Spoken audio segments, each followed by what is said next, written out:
Hello, Dr. Karen Can with another edition of the Spiritual Medicine Digest. And today is the summer solstice that I'm recording this, so Monday, June 20th, which happens to be a full moon as well. So this is a really neat kind of time. I don't think the full moon and the summer solstice have gotten together, at least in North America, for at least 49 years, something like that. So it's kind of a rare event. And anytime these energies align, it's pretty special. Speaking of special, last Thursday, so this past Thursday, in the wee hours of the morning, we ended up with another upgrade in Ascension energies. So, if you have been feeling somewhat tired and not motivated, that's probably why. And for those of you with the empathic sense when it comes to emotions, you probably have been a little bit more emotional lately and not really knowing why that's the case. And what it is every time we go through an Ascension upgrade, our superpowers are increased and our empathy, our ability to empathize actually increases too. Now, what happens to me is that it affects me in my physical body. So I actually feel some intestinal bloating, or my ileocecal valve starts reacting, or my sigmoid colon starts reacting. And all it is it's a feedback mechanism for me to know that I'm empathizing with someone or something else at the moment. And then once I figure out who or what that is, then I'm able to shore up boundaries with that. And if I do need to do some sort of healing work around that for them or for me, then I can do that. And then lo and behold, the symptoms are much better. That being said, I have noticed the last two Ascension upgrades, there's definitely some weight gain from those. Now, it probably doesn't help that I'm into making, although healthier versions of ice cream with full-fat coconut milk and maple syrup rather than sugar, but that's probably a little bit more sugar than I've normally eaten. But, the funny thing is I seem to be much more okay with it this time around. That even though my weight is creeping up again, and no, I'm not actually following any of the diets at this point, except for probably more traditional foods, Paleolithic diet with the occasional, carbohydrate here or there in the form of organic buttered popcorn once in a great while. But I seem to be feeling like I just want to enjoy what I'm doing. I'm really enjoying, cooking and experimenting with making healthier versions of protein bars and things like that. So possibly if I was really, really strict on my diet again, that I wouldn't have gained that extra 5 pounds with the Ascension. Oh well, but you know what? On the other hand, aside from feeling a little bit more like low key the past couple of days since the Ascension, emotionally for me, I feel a greater sense of bliss, calm, and peace. And what I have noticed last week, we talked about the different kinds of consciousnesses that can control us or negatively influence us. And I have noticed that on asking this question a couple of times, that there have been other consciousnesses that are able to kind of sneak in and try to take control. And now I can feel the difference when there is something like that around, because with my husband, him and I will start kind of nitpicking at each other and something like that. And once we release those other consciousnesses, we're back into this place of peace and bliss and acceptance. And it's really kind of neat just to be us, just our own energy, our own consciousness, without the others influencing it. And are there, all this other influence? Well, I think what happens with each ascension, if you recall me telling you before in the other Spiritual Medicine Digest segments, is that with each ascension, there is like another layer of stuff to heal, to release. And I imagine it's sort of like having this castle. This castle is your entire soul's life and experience. And with each ascension upgrade, all of a sudden you find a secret passageway to a new room. And when you get into that room, it's beautiful. There's gems and, all this amazing, furniture, and it's got this amazing view that you never knew you had. However, there's a pretty big closet in there full of junk that needs to be cleared out. And maybe it's dusty in there or dirty in there, and you need to clean that out so you can fully enjoy the gifts there. So since the Ascension upgrade on Thursday, we have more beneficial energies available to us that we can download to our systems. So we can download even more beneficial, for example, automatic cord cutting frequencies or beneficial frequencies to help shore up our boundaries, because that's usually what takes the hit, it seems, when we get an Ascension upgrade. Our empathy goes up, our boundaries temporarily go down, and then we can be symptomatic.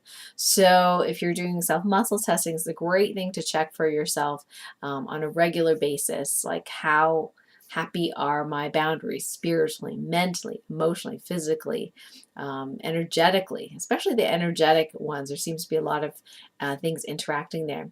Now, the really, really cool thing I discovered recently, and you can ask this of yourself, is that there's a handful of patients that I have, or clients that I have, that definitely have some major difficulty in their physical bodies. Nobody can figure out what's going on with them, or not in the past anyway.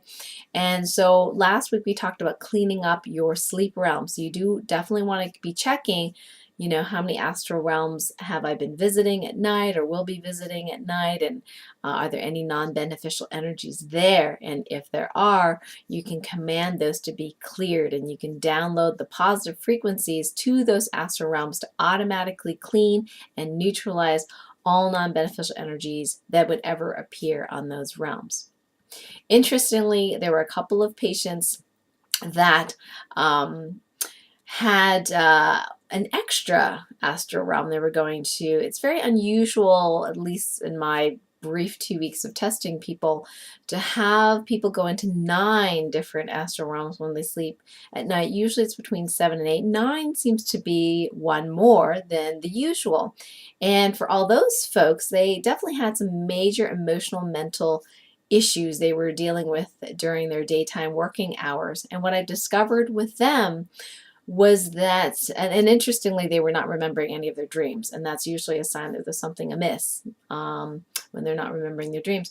And with them, I discovered that they were actually accessing the lower realm during their sleep. So that one extra astral realm that they were going to was actually accessing the lower realm, where there's a lot of different creatures, low vibrational creatures, and that could be extremely stressful. And it's sort of like imagining yourself just plopped into a hell, so to speak, of creatures at night, and that can be really stressful and take a lot of energy. So I asked about why they were there, and I guess it was an artificial thing. They were kind of placed there. They had these what we would call devices or implants, and they I've tested a whole bunch of people, and they seem to always be here in the front of the neck.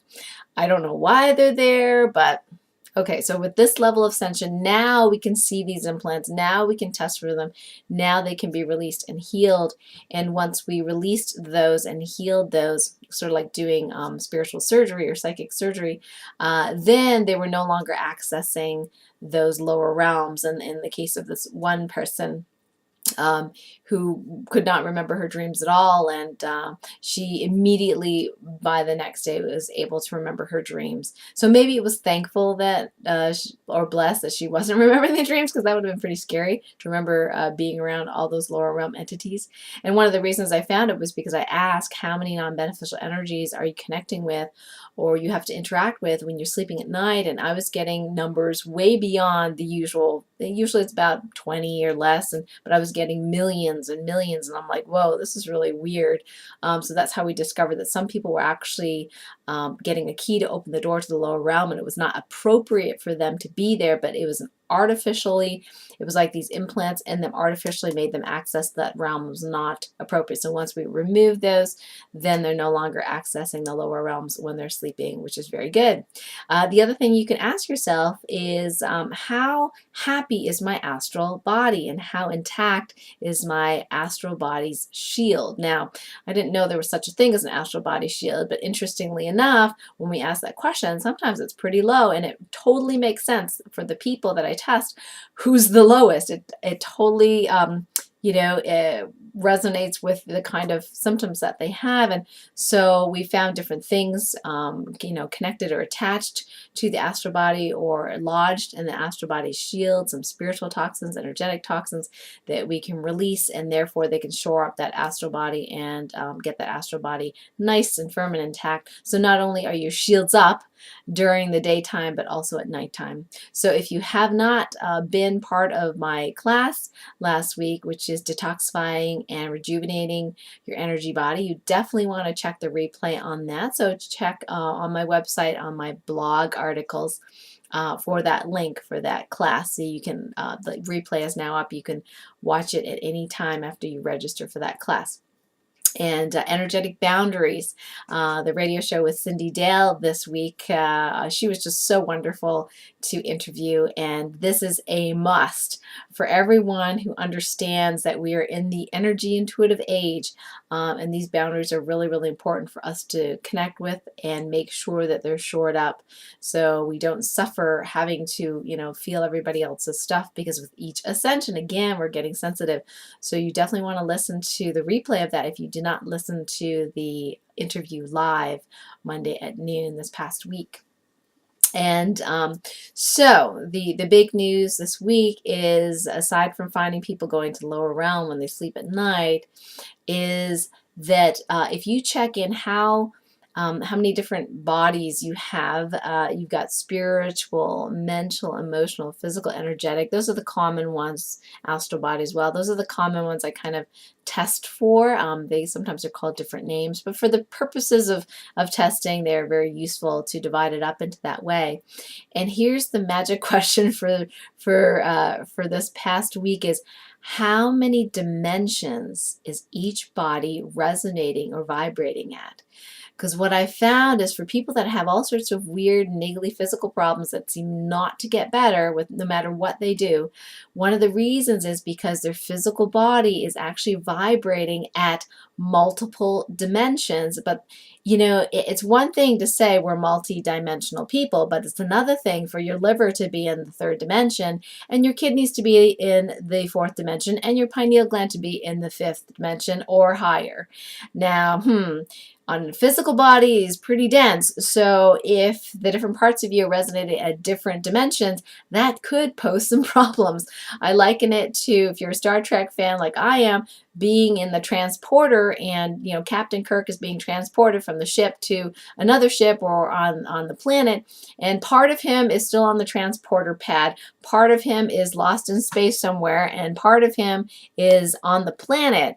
So do you think his body can really function well when it's in multiple dimensions? My sense is that no, it probably does not.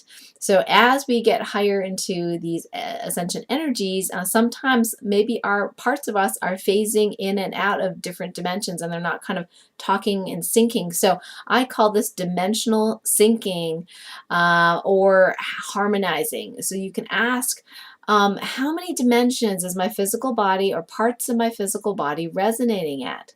I start with 10. Is it 10 or more? No. Okay, 9, 8, 7, 6, 5, 4, 3 until I get a yes.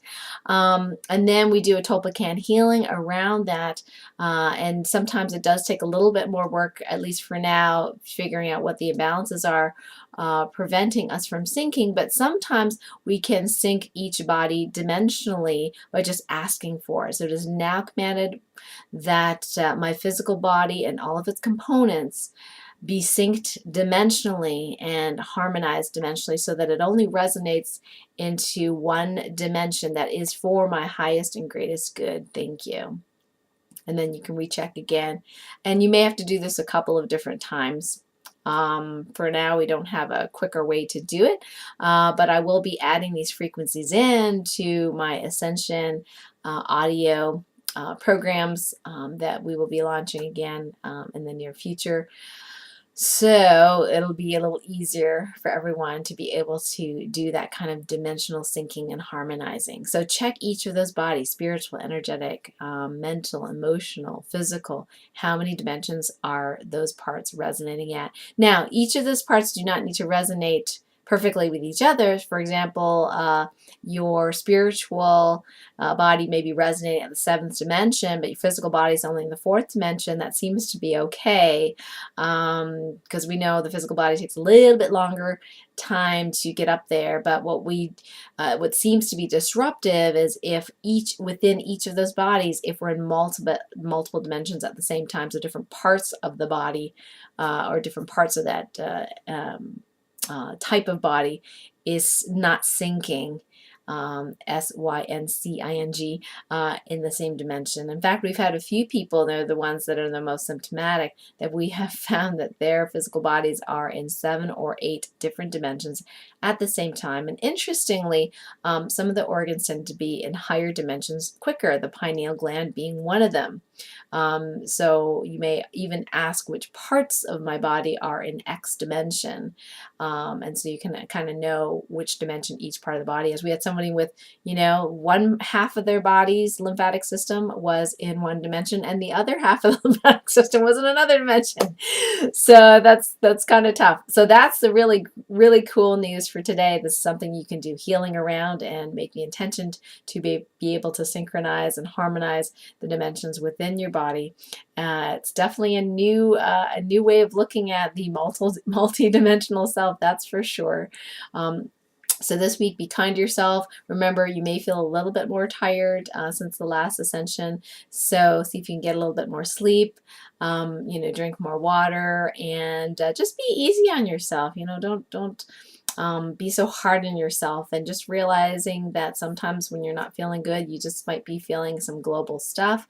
I know for me, just doing the daily healing work every day and doing the Tulpacan healing every day on myself, and just checking in on my boundaries, checking in on the dimensions, checking in on how many consciousnesses are controlling me, that kind of thing, and keeping those nice and calm. I've actually noticed not so much the emotional stuff in terms of the negative, but in the positive, and feeling actually a lot more bliss and calm and peace, and just a knowing that everything is going to be okay and perfect as it is. So I really love and wish this for you, you wonderful beloved people, and have a wonderful week. And remember to make sure you do those daily energy exercises, because even if you can command those things to be healed, it's always good to know how to do your manual cord cutting, closing your astral connection, pulling in your aura when you need to, just to make sure that